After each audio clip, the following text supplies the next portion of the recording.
Hey guys, tonight, before you close your eyes and fall asleep, before you let the noise of today fade into silence, I want you to imagine this.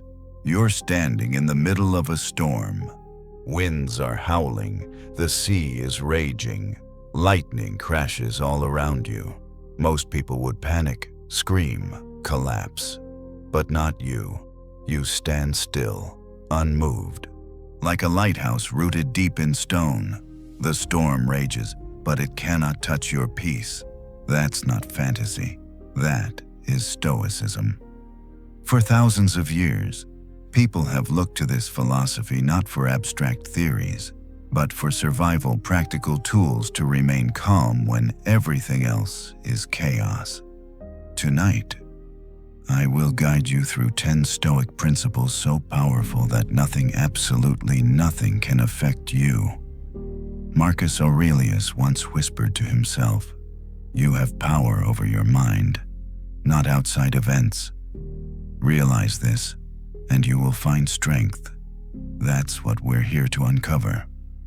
So let's take this journey slowly, like walking down a quiet marble corridor lined with the echoes of the Stoic masters.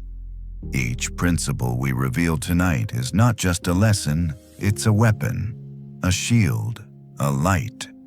If you've been feeling overwhelmed, reactive, easily disturbed by criticism, fear, or shame tonight, you'll discover how to build a fortress inside yourself. Not walls of stone, but walls of serenity. Now, dim the lights, slow your breathing, and let's begin. Principle 1. Have a firm purpose. Imagine a ship at sea with no compass. The sails flap aimlessly. The waves push it wherever they please, and the winds dictate its fate. That is a human life without purpose, tossed by every opinion, every setback, every little storm. Epictetus said it best.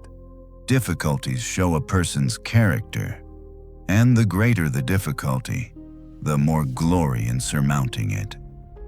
But here's the hidden part of that teaching. You cannot face difficulty with glory unless you have a clear purpose pulling you forward.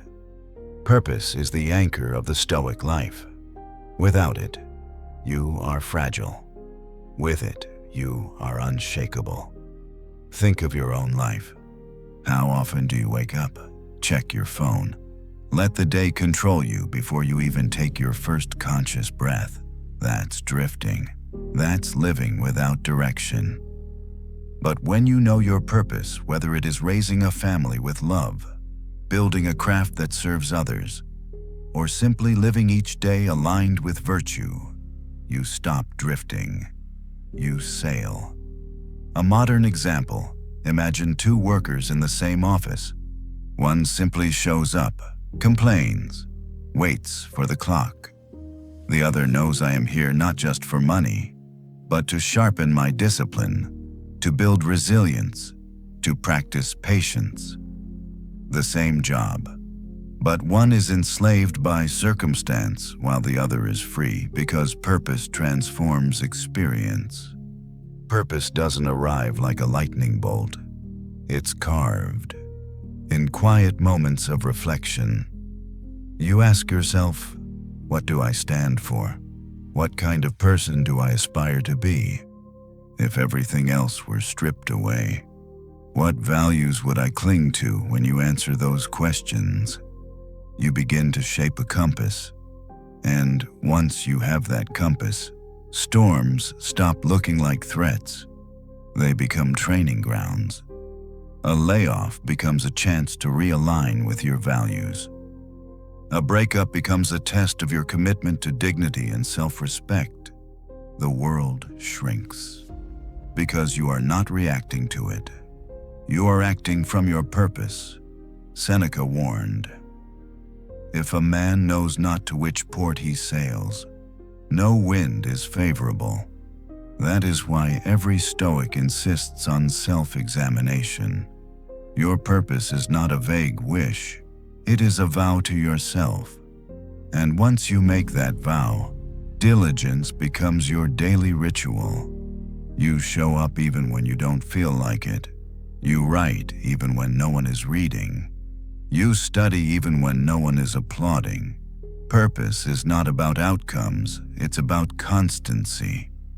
Think of the lighthouse again.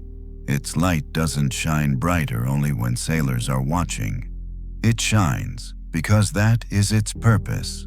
And in fulfilling that purpose, it stands unbothered by the storm. So tonight, ask yourself, what is my anchor? What is my guiding star?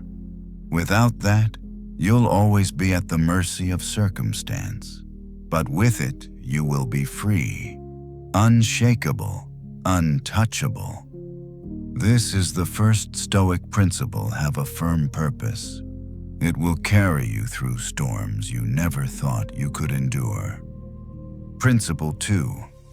Guarding the mind. Imagine for a moment that your mind is a fortress. High walls, sturdy gates, a treasury of priceless treasures within your peace, your clarity, your focus. Now, ask yourself, who are you letting walk freely through those gates? Would you allow strangers to dump garbage in your living room? Of course not. And yet, how often do we allow toxic words, destructive thoughts, endless negativity to pour into our minds, unguarded, unchallenged? Epictetus reminded us it is not things themselves that disturb us, but our opinions about them.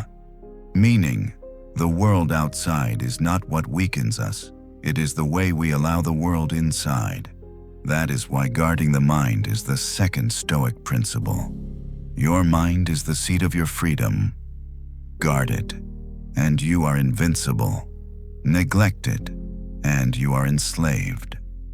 Think about this in your daily life. A coworker makes a sarcastic remark. If your mind is unguarded, the words pierce you. You replay them in your head. You stew. You react. But if your mind is guarded, the remark stops at the gate. You examine it. Does this serve me? Does this align with my values? If not, you let it fall harmlessly outside your walls. The Stoics trained themselves to pause to insert a space between stimulus and response. That space is everything. It's the difference between freedom and slavery, between serenity and chaos. Modern science echoes this ancient wisdom. Mindfulness, meditation, cognitive reframing. These are simply new names for what Stoics practice daily, the art of watching your thoughts instead of being ruled by them. Picture a baker at his craft. Day after day, he kneads the dough, refines his technique, oblivious to both criticism and praise. Why? Because his focus is on the craft itself, not the voices outside. This is guarding the mind, living by your principles rather than by the approval or disapproval of others. So, how do you build this fortress in practice? Start small. Set daily goals that you can achieve. However minor, each time you follow through, you lay another stone in the wall of your mind. You prove to yourself, I am in control. I choose my thoughts. I choose my actions. But guarding your mind is not only about self-discipline, it's also about boundaries. Think of your mental space like your home. Would you invite in those who constantly tear you down? Would you play noise so loud it drowns your own voice? Then why allow toxic people, endless news feeds, or harmful habits to take root in your head? Choose carefully what you read, what you watch, who you listen to. Surround yourself with voices that sharpen your thinking, with companions that lift your spirit, with books that feed your wisdom. Every influence you permit becomes a seed planted in the soil of your mind. Guard that soil like sacred ground. Marcus Aurelius, in his Meditations, wrote, The things you think about determine the quality of your mind. Your soul takes on the color of your thoughts. He was warning us, your inner world becomes the mirror of what you repeatedly allow inside. And so, when you guard your mind, you protect not just your peace, but your very character. Think about this when you are unguarded. Every insult feels like an attack. Every failure feels like doom. Every delay feels like injustice. But when you guard your mind, these same events become neutral. You no longer take things personally. You see them for what they are: external, fleeting, powerless unless you grant them power. That is the heart of Stoicism. You are the gatekeeper. No one can disturb your peace without your permission. Guarding your mind is not about becoming cold or indifferent. It's not about locking yourself away from life. No, it's about becoming selective. It's about choosing consciously what enters your awareness and what does not. It's about keeping your mind clear so that wisdom, courage, justice, and temperance can flourish. Tonight, reflect on this. What are you letting in that does not belong? Which thoughts are thieves stealing your peace? Which voices deserve the gate to close? The storm outside is endless. The opinions of others are countless. But if your fortress is strong, if you guard your mind, then nothing, absolutely nothing, can touch you. This is the second Stoic principle. Guard your mind, and you guard your freedom. Principle 3. Handling criticism. Let me ask you something. Why does criticism cut so deeply? Words are only sounds in the air, yet we let them pierce our hearts like arrows. One remark from a stranger online, one careless comment from a friend, one harsh judgment at work, and suddenly our peace crumbles. But the Stoics remind us it's not the words that wound us. It's our agreement with them. Epictetus said, "If someone tells you that a certain person speaks ill of you, don't make excuses about what is said of you. Instead, answer, he does not know my other faults. Else he would not have mentioned only these." Do you feel the freedom in that? When you stop fighting criticism, you disarm it. When you stop defending, you begin to live untouchable. Marcus Aurelius wrote in his Meditations, "I am not harmed by what another says or does, unless I choose to be harmed. To be harmed is to believe that you have been harmed." This is the key. Criticism only hurts if you hand it your power. Let's bring this to the modern world. Imagine you post something online. Within minutes, a comment appears. "This is stupid." If your mind is untrained, you feel heat in your chest. You start typing furiously. You defend yourself. You argue with strangers. But if your mind is stoic, you pause. You ask, does this person know me? Does this opinion change my values? Does this criticism reveal truth or just noise? If it's useful, you take it as feedback. If it's baseless, you let it pass like wind through an open window. Either way, you remain calm. Either way, you stay free. The Stoics were not against learning from others. In fact, they welcomed it. They simply refused to be enslaved by the emotions that come with criticism. Seneca wrote, "What need is there to weep over parts of life? The whole of it calls for tears," meaning life is already difficult. Why add more pain by letting every careless word sink into your soul? There's a beautiful paradox here. The more you can accept criticism without defensiveness, the more people respect you. Think of a leader at work. When they receive feedback, they don't explode. They don't sulk. They thank the speaker. They examine the words. They apply what is useful, and they discard the rest. People see that composure, and suddenly even their critics admire them. Criticism, then, becomes not a wound, but a sharpening stone. It's either a mirror showing us where to grow, or it's meaningless chatter we learn to ignore. In both cases, it's an opportunity. Here's a practice you can try.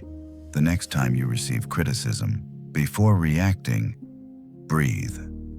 Ask yourself 3 questions. 1. Is there truth in this? If yes, use it to improve. 2. If not true, why give it weight? 3. What response aligns with my values, anger or calm? 9 times out of 10, calm is the right answer. And here's something deeper often. Criticism is not about you at all. People project their own frustrations, fears, and insecurities onto others. A cruel remark often reveals more about the critic than the one criticized. When you understand this, you stop taking things so personally. Think of saints, sages, and ascetics. Many were insulted, ridiculed, even attacked, yet they remained unmoved. They practiced patience and gentleness, even toward their enemies. They understood. Why let another person's ignorance decide my peace? You can cultivate the same spirit. Let criticism be your training ground. Each insult resisted is a rep lifted at the gym of the soul. Each harsh word handled with calm is proof that your inner fortress is intact. And so, remember this. You cannot control the mouths of others, but you can control your ears, your mind, your heart. Let them speak. Let them shout. Let them judge. You stand still. You choose what enters. This is the 3rd Stoic principle. Handle criticism with grace. Take what is useful, discard the rest, and let your composure be your answer. Principle 4. Transforming offense. Tell me, when someone offends you, what happens? Do you feel it in your chest?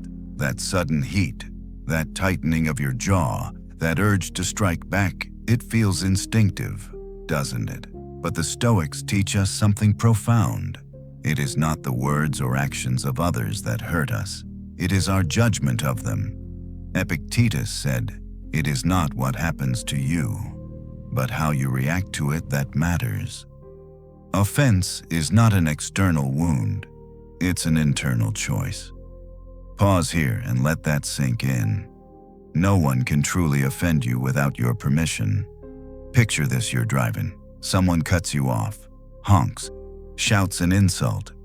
In one version of the story, you explode. You chase them. You scream. Your whole body burns with rage. But in another version, you smile gently, let them pass, and think. Perhaps they are rushing to the hospital. Perhaps they are burdened. This is not about me. Same event, 2 stories. One is slavery to anger. The other is mastery of the self. The Stoic path is always mastery. Marcus Aurelius reminded himself, whenever someone offends you, remember it is your opinion about the event that upsets you. Remove your opinion, and the offense disappears. So what does it mean to transform offense? It means that instead of letting insult become poison, you turn it into medicine. Instead of reacting with anger, you respond with patience. Instead of carrying resentment, you practice forgiveness. Think of forgiveness not as weakness, but as strength. Holding on to offense is like gripping a burning coal. You hurt only yourself. Forgiveness is dropping it, freeing your hands for higher things. But Stoicism goes even further. It doesn't just ask you to let go of offense, it asks you to use it. Offense becomes your training ground. Every time someone insults you, you have a chance to practice self-control. Every time you are mocked, you have a chance to prove your serenity. Every time you are slighted, you have a chance to grow stronger. It's like lifting weights. Muscles grow only when resistance is applied. In the same way, character grows only when tested by offense. Seneca said we are often more frightened than hurt, and we suffer more in imagination than in reality. Offense is often nothing more than imagination, our minds spinning stories of disrespect and injury. But when we choose to see offense as training, the story changes. It becomes growth, not harm. Here's a modern example. Imagine a colleague criticizes your work harshly in front of others. Your first impulse is to feel humiliated, angry, defensive. But you pause, you breathe. You ask yourself, can I learn from this? Is there truth hidden in their words? If not, why waste energy on what does not matter? And then you respond not with fury, but with calm. Maybe you even thank them. Everyone in the room sees your composure, your unshaken spirit. Suddenly, the offense that could have broken you has instead raised you. This is how offense is transformed from fire that burns into fire that forges. The Stoics also remind us to practice empathy. When someone insults you, ask what pain drives them, what fear makes them lash out, what ignorance blinds them. This perspective doesn't excuse their behavior, but it helps you see it differently. Offense becomes not a personal attack, but a window into another's suffering. And when you see it this way, compassion is born. Instead of anger, you respond with understanding. Instead of bitterness, you grow in kindness. Make no mistake, this is not easy. It takes practice. At first, you will fail. You will still feel that burn, still react too quickly. But each time you pause, each time you choose patience over retaliation, forgiveness over bitterness, you are rewiring your soul. You are becoming unoffendable. Imagine the power in that. To walk through life untouchable by insult, free from resentment, immune to petty words. That is true freedom. That is unshakable strength. So the next time offense comes knocking, and it will see it as a teacher, not an enemy. Let it train you. Let it polish you.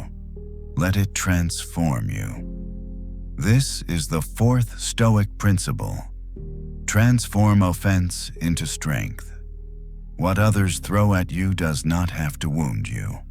It can build you. Principle 5. Overcoming fear and shame. Fear and shame, two shadows that haunt the human soul. Fear tells you you cannot. Shame whispers you are not enough. Left unchecked, they cripple our courage and drain our joy. But the Stoics taught that these shadows exist only because of the way we perceive them. Epictetus offered this truth. Men are not afraid of things, but of how they view them. Fear is not in the event itself, it is in our imagination of what might happen. Shame is not in our mistakes, it is in the meaning we attach to them. Think of fear. What are you afraid of right now? Public speaking, failure, rejection, loss. If you trace that fear back to its root, you will find it is built on images, on imagined catastrophes. But when you shine the light of reason on them, most dissolve. For example, fear of public speaking. You picture humiliation, judgment, mistakes. Yet if you step back, you realize the audience is not there to destroy you, they are there to listen. And even if you stumble, the world does not collapse. Each attempt chips away at the fear until confidence grows. Fear shrinks when faced. but it expands when avoided. That is why the Stoics trained themselves to confront it head-on. Marcus Aurelius wrote, "If you are distressed by anything external, the pain is not due to the thing itself, but to your estimate of it, and this you have the power to revoke at any moment." Now consider shame. Shame often comes from past mistakes, from feeling unworthy, from carrying a burden too heavy for the heart. But Stoicism reframes shame as an opportunity for growth. The error itself is not your prison. Your refusal to learn from it is. Seneca reminded us, "No man is more unhappy than he who never faces adversity, for he is not permitted to prove himself." Shame, then, becomes not proof of your inadequacy, but proof that you are human, still learning, still capable of becoming. A modern example. Imagine someone failed in business. They carry shame, whispering, "I am a failure." But the Stoic says, "No, you simply learned how not to build." Failure is not your identity. It is your teacher. What matters is not the stumble, but the rise. One of the most powerful tools the Stoics gave us for overcoming both fear and shame is self-forgiveness. To forgive yourself is not to excuse mistakes, but to release their grip. It is to say, "Yes, I erred. Yes, I stumbled, but I will not chain myself to yesterday. I will use it to walk stronger tomorrow." Think of a soldier returning from battle. He has scars, but each scar is proof he fought, endured, lived. Would you call him weak because of those scars? No, you honor them. In the same way, your scars of shame can become symbols of resilience if you wear them with courage. So how do you practice overcoming fear and shame in daily life? Start with small exposures. Face what frightens you, not all at once, but gradually. Speak in front of a small group before you face a crowd. Share a small mistake with a friend before you reveal larger truths. Each act trains your soul to stand taller and share your burdens. Stoicism is not about isolation. It values community, friendship, the support of those who walk the same path. When you open up to someone you trust, you discover a truth: you are not alone in your fear. You are not the only one who has stumbled. Others have walked the same valley and emerged stronger. Fear and shame thrive in silence. They wither in the light of courage and conversation. Above all, remember this: fear is anticipation. Shame is memory. Neither exists in the present, and the present moment is all you truly have. When you root yourself in now, you are free. So, the next time fear tells you don't, answer with action. The next time shame tells you you can't, answer with growth. Turn both into fuel. This is the fifth Stoic principle. Overcome fear and shame not by denying them, but by facing them, forgiving yourself, and transforming them into strength. Principle 6. Anticipating obstacles. Premeditatio malorum. Close your eyes for a moment and imagine the road ahead of you. You see the path stretching out, but it is not smooth.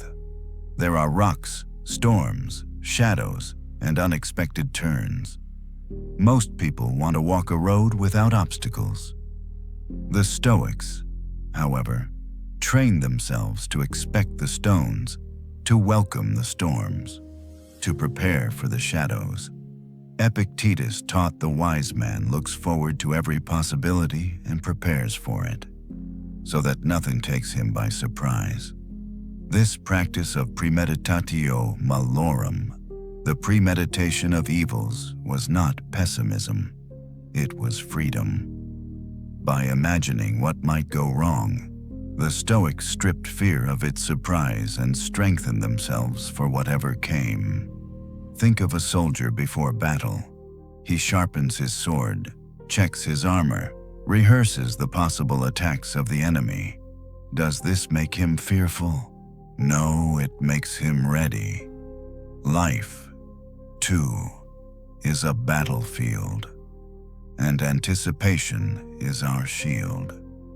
In modern life, consider a simple example. You have an important presentation tomorrow. Instead of blindly hoping for perfection, the Stoic mind rehearses. What if the slides fail? What if the audience is cold? What if my voice shakes? And then it prepares. You print the slides. You ready your notes. You breathe through the nerves. By facing the possibilities in advance, you steal their power. Marcus Aurelius practiced this daily. In his meditations, he wrote, "When you wake in the morning, tell yourself the people I deal with today will be meddling, ungrateful, arrogant, dishonest, jealous, and surly. But they are like this because they cannot tell good from evil." Notice he was not being cynical. He was building resilience. By expecting human flaws, he could meet them with patience instead of shock. When you anticipate obstacles, two powerful things happen. First, you are not blindsided when adversity arrives. Second, you become flexible. You no longer cling to rigid expectations of how life must go. You learn to bend with the wind instead of breaking against it. Think of water. It flows around stones, adapts to the shape of its container, yet never loses its essence.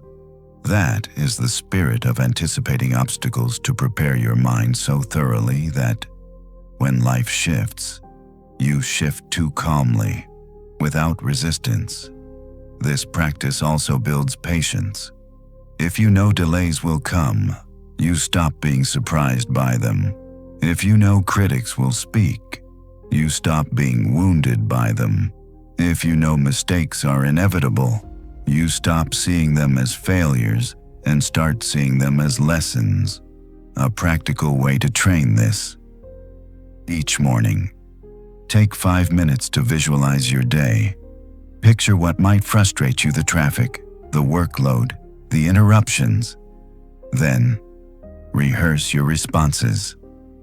If I'm stuck in traffic, I'll use the time to listen to something uplifting.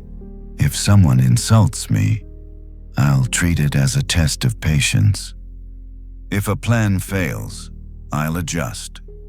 This is Stoicism in practice. Another tool is reflection at night. Look back on your day and ask, what obstacles came? Did I handle them well? What can I do better tomorrow? Each reflection is a stone placed in the foundation of resilience. Even the great generals of history use this Stoic habit. They planned not only for victory but for setbacks. They asked, what if supplies fail? What if allies betray? What if the weather turns? And because they prepared, they endured. Life rarely unfolds as planned. The Stoic accepts this truth and gains power by preparing for it. When others cry out, "Why me?" the Stoic whispers, "I expected this. I am ready." Seneca captured this wisdom in a single line. He robs present ills of their power who has perceived their coming beforehand. By anticipating, you soften the blow. You reduce shock. You become less a victim of chance and more a partner with fate. So let this principle guide you before each day. Anticipate. Before each challenge, rehearse. Don't wish for a life without obstacles. Wish instead for the strength to meet them all. This is the 6th Stoic principle. Anticipate obstacles not to fear them, but to prepare for them. In readiness, you become untouchable. Principle 7. Inner strength. Imagine standing in the middle of chaos, criticism flying at you, plans collapsing, people turning against you. Now imagine that despite all this, you feel something unshakable rising inside like a flame that refuses to be extinguished. That flame is inner strength, and it is the seventh Stoic principle. Marcus Aurelius said, "You have power over your mind, not outside events. Realize this, and you will find strength." Notice carefully, he did not say strength is found in armies, in wealth, or in applause. It is found in the mind, in how you govern your inner world. But what is inner strength? Truly, it is not hardening yourself into stone. It is not pretending to feel nothing. It is the ability to feel deeply and yet not be ruled by what you feel. It is the capacity to bend without breaking, to endure without bitterness, to walk calmly through fire. Think of forgiveness. When someone wrongs you, it is easy to hold on to resentment. Anger feels like power, but anger chains you to the past. Forgiveness, on the other hand, is not weakness, it is release. It is choosing not to carry the poison any longer. That is inner strength, the courage to free yourself from the grip of hatred. Think of resilience. Life will knock you down again and again.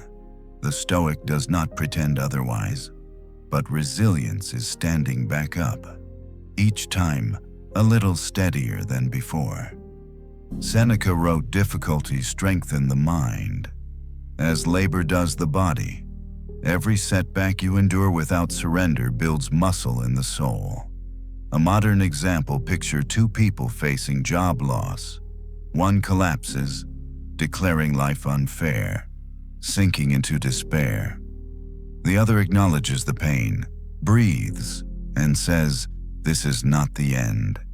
This is a test. I will rise."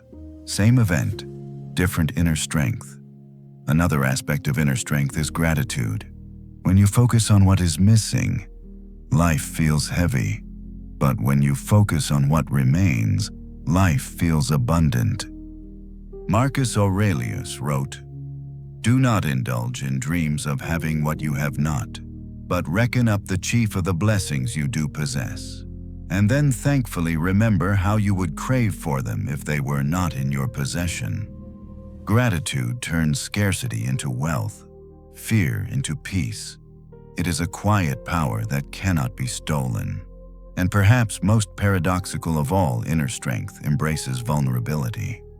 To admit, "I am afraid, I am uncertain, I am human," that is not weakness. That is courage. For when you confront your fears honestly, you transform them into fuel. Pretending to be invincible is brittle. Admitting your humanity is resilient. Think of the oak tree in a storm. The rigid branches snap, but the trunk, though it bends, holds steady. Its roots run deep. That is inner strength, not denial of pressure, but the ability to endure it with grace. How do you build this strength? The Stoics give us practices. Self-awareness. Know your triggers, your weaknesses, your impulses. The unexamined soul cannot be strong. Reflection. At day's end, ask, where was I shaken? Where did I remain calm? How can I improve tomorrow? Each reflection sharpens your mind. Discipline. Do hard things on purpose. Rise early. Train your body. Study deeply. Speak less. Each small discipline forges willpower. Community. Walk with others who value wisdom. Surround yourself with people who remind you of who you want to be. Remember, inner strength is not built overnight. It is forged slowly, in silence, through 1,000 small choices. Choosing calm over rage, choosing patience over panic, choosing purpose over despair. Picture yourself tomorrow in heavy traffic. Someone cuts you off. Your blood surges, but instead of raging, you breathe. You smile slightly. You let them go. That is inner strength in its simplest form, the refusal to let others control your state of mind.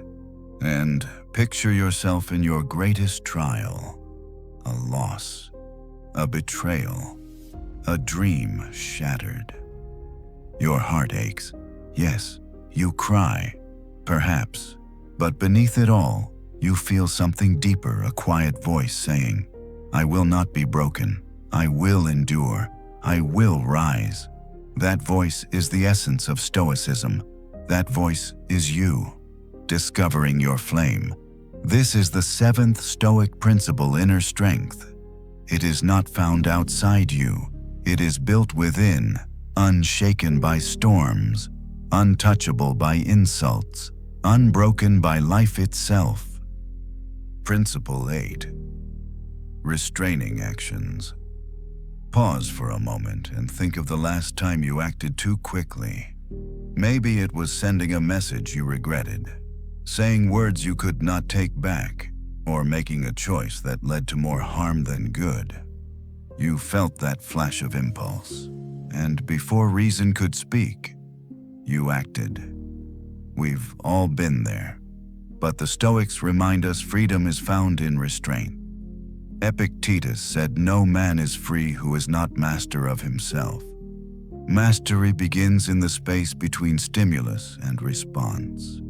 The sacred pause where you decide who you will be. Restraint is not weakness, it is strength under control. It is the warrior who could strike but chooses patience. It is the leader who could shout but chooses silence. It is the everyday human who could act on impulse but instead chooses reason. Picture yourself driving in heavy traffic. Another driver cuts you off, nearly causing an accident. The instinct, anger, honking, retaliation. But pause, ask yourself, will shouting make this better? Will chasing them restore peace? The Stoic answer is no. So you breathe, you let go, and in that moment, you win not over them, but over yourself. Marcus Aurelius wrote, "You have power over your mind, realize this, and you will find strength." To restrain action is to wield this power. It is to act not from the fire of emotion, but from the clarity of reason. Restraint is also the art of delaying gratification. Our modern world thrives on immediacy. Click, buy, scroll, consume. But wisdom whispers, not all that is easy is good. Not all that is immediate is worth it. The Stoic delays short-term pleasure to honor long-term virtue. Think of an athlete, training in the early morning, resisting comfort, pushing through pain. Why? Because they know the crown is not won in a single moment, but through consistent restraint. In the same way, your self-mastery is built daily, in the quiet refusals to give in to every impulse. Restraint also lives in our words. How often do we wound relationships not with swords, but with sentences, a careless insult, a heated outburst, a sarcastic reply? These can do more lasting damage than any physical blow. That is why the Stoic pauses before speaking, asking, are these words necessary? Are they aligned with my values? Will they build, or will they break? Seneca gave this warning: we are more often frightened than hurt, and we suffer more in imagination than in reality. And often, our words, unrestrained, create that suffering for ourselves and for others. To restrain is to protect peace. But let's be clear, restraint does not mean passivity. It is not refusing to act when action is needed. No, the Stoic acts, but deliberately. Restraint is not about doing nothing. It is about doing the right thing, at the right time, in the right way. Think of a surgeon. They do not rush. Every cut is measured, every move intentional. That is the kind of restraint Stoicism teaches, not hesitation, but precision. How do we cultivate this in daily life? Begin with awareness. Notice your impulses. When you feel the surge to lash out, pause, count to 3, breathe deeply. Step outside the moment for just a heartbeat. In that space, you reclaim your freedom. Practice also comes through reflection. At night, ask yourself, where did I act on impulse today? Where could I have waited? How will I do better tomorrow? Each reflection strengthens your resolve. And finally, train your willpower with small acts of discipline. Skip a meal once in a while. Put away your phone for an hour. Delay a purchase. These small practices build the muscle of restraint so that when larger storms come, your strength holds. Picture again that storm of impulses, the insults, the urges, the desires. Most are tossed around like ships without anchors. But you, practicing Stoic restraint, stand firm. You act not when the wave commands, but when wisdom directs. This is the 8th Stoic principle. Restrain your actions. Do not let impulses steer your life. In choosing when and how to act, you master yourself, and nothing can touch that freedom. Principle 9. Acceptance. Life will not always go the way you plan.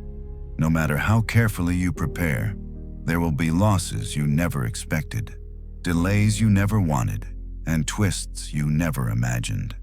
And in those moments, many resist. They fight against reality itself. They say, this should not have happened. And in that resistance, suffering multiplies. The Stoics remind us of a liberating truth. Acceptance is not weakness, it is wisdom. Epictetus said, do not seek for events to happen as you wish, but wish for them to happen as they do, and your life will go smoothly. Notice he does not tell us to give up. He tells us to align our hearts with reality, to stop wasting energy fighting what already is. Imagine you lose your job. You can resist, curse the company, replay the moment endlessly in your mind, or you can accept, not in despair, but in clarity. You say, this has happened. I cannot change that, but I can change how I respond. Suddenly, your energy is free, not trapped in anger, but channeled into action, updating your resume, seeking new opportunities, reinventing yourself. Acceptance does not mean passivity. It does not mean sitting idle. It means seeing reality clearly, without denial, and then acting from that clarity. Marcus Aurelius, writing to himself in the quiet of the night, said, welcome every experience the looms of fate may weave for you. This is radical acceptance, not because every event is pleasant, but because every event can be used. Every loss can teach resilience. Every delay can sharpen patience. Every pain can reveal strength. Think of perfectionism. So many torment themselves because life does not meet their ideal, because their relationships, their careers, their own bodies do not match some flawless vision. But Stoicism whispers, perfection is not the goal. Growth is. Acceptance frees you from the tyranny of should. It lets you appreciate progress, however imperfect. A modern example, a student spends weeks preparing for an exam, but earns only an average score. Without acceptance, they spiral into self-loathing. With acceptance, they say, I did my best. This is my result today. Tomorrow, I can do better. The same event becomes either a weight or a stepping stone, depending on whether acceptance is present. Acceptance also transforms relationships. How often do we suffer because we want others to behave differently, more kind, more patient, more understanding? But Marcus Aurelius reminded himself each morning that he would meet the arrogant, the envious, the ungrateful. By accepting this reality of human nature, he robbed their behavior of its power to disturb him. This does not mean tolerating harm. Stoicism is not submission to abuse. It is choosing to accept what cannot be changed, while still acting wisely to protect yourself and pursue virtue.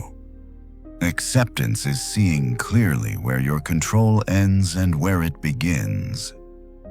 Gratitude deepens this principle. When you accept life as it comes, you begin to see blessings hidden in plain sight. You see that even in hardship, you still have breath, still have the chance to act, still have the ability to live according to virtue. Gratitude transforms acceptance from resignation into empowerment. Think of nature itself. The river accepts the rocks in its path and flows around them. The tree accepts the seasons, shedding leaves in winter, blooming again in spring. Neither resists reality, they move with it. And in their movement, they endure. Practice this daily. When frustration rises, pause and ask, can I control this? If not, can I accept it? If yes, accept it fully. And then focus on what you can do. This shift will spare you endless suffering. Seneca captured it best. A wise man is content with his lot, whatever it may be, without wishing for what he has not. That is the essence of acceptance, contentment, not because life is perfect, but because you refuse to fight reality. So tonight, ask yourself, what am I resisting? What reality am I fighting that I cannot change? And then release it. Breathe it out. Let it go. This is the 9th Stoic principle. Acceptance. Not resignation, but clarity. Not giving up, but rising up, free to act. Free to live. Free to be unshaken by what you cannot control. Principle 10. Living according to nature. Take a deep breath. Feel the air filling your lungs, the steady rhythm of your heartbeat, the weight of your body resting here and now. This is nature. You are part of it, not separate, not above it, but woven into its fabric like a thread in an eternal tapestry. The Stoics taught that to live well is to live according to nature. But what does this mean? Not merely to walk in forests or admire sunsets, though those are reminders. To live according to nature is to recognize your true place in the order of things, a rational being, capable of wisdom, born into a vast community of other souls, all bound by the same universal laws. Marcus Aurelius wrote, "Adapt yourself to the life you have been given, and truly love the people with whom destiny has surrounded you." Living according to nature means aligning yourself with reality, accepting that you are a human being with reason, with duties, with connections, and with mortality. It begins with self-awareness. Ask yourself, who am I? Truly, what are my strengths, my values, my natural inclinations? When you live against your nature, chasing empty desires, ignoring your conscience, you suffer. When you live in harmony with your true self, you find peace. But it also means recognizing that you are part of something greater. You are not an isolated island. You are a branch of the human tree, connected to others. To live according to nature is to embrace justice, compassion, and cooperation. Epictetus reminded us, you are a citizen of the universe. With that comes responsibility to contribute, to care, to live not just for yourself, but for the whole. Think of daily life. A worker may resent their colleagues, compete endlessly, seek to outshine. But if they remember their social nature, they see work differently, not as battle, but as service. Every act becomes cooperation, every effort part of a larger whole. Living according to nature also means embracing change. Just as the seasons turn, so too does life: birth, growth, decline, renewal. These are natural cycles. To resist them is to resist life itself. To accept them is to flow with the universe. Marcus Aurelius compared himself to the seasons, accepting aging, loss, and death as natural transitions, not tragedies. Consider simplicity. Nature is simple. A tree does not hoard jewels. A river does not chase fame. Yet in their simplicity, they are complete. The Stoics urge us to strip away excess, to live lightly, to focus on what truly matters: virtue, wisdom, character. Seneca wrote, "It is not the man who has too little, but the man who craves more that is poor." A modern example: imagine someone scrolling endlessly, consuming, chasing the next purchase, the next like. Compare that with another who steps outside, feels the sun, speaks with a friend, reads a thoughtful book. Who is living closer to nature? Who is freer? Living according to nature also calls us to gratitude. When you see yourself as part of this grand design, you stop demanding life bend to your will. Instead, you marvel at what you are given. You begin to say, "This breath is a gift. This moment is enough." Gratitude roots you in the abundance of the present. And finally, living according to nature means caring for the earth itself. The Stoics understood that we are part of the cosmos, not its masters. To pollute, to destroy, to waste is to wound ourselves.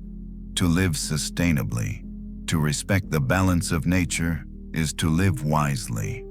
So how do you practice this daily? Live simply, act justly, embrace change, be grateful, care for others, care for the world.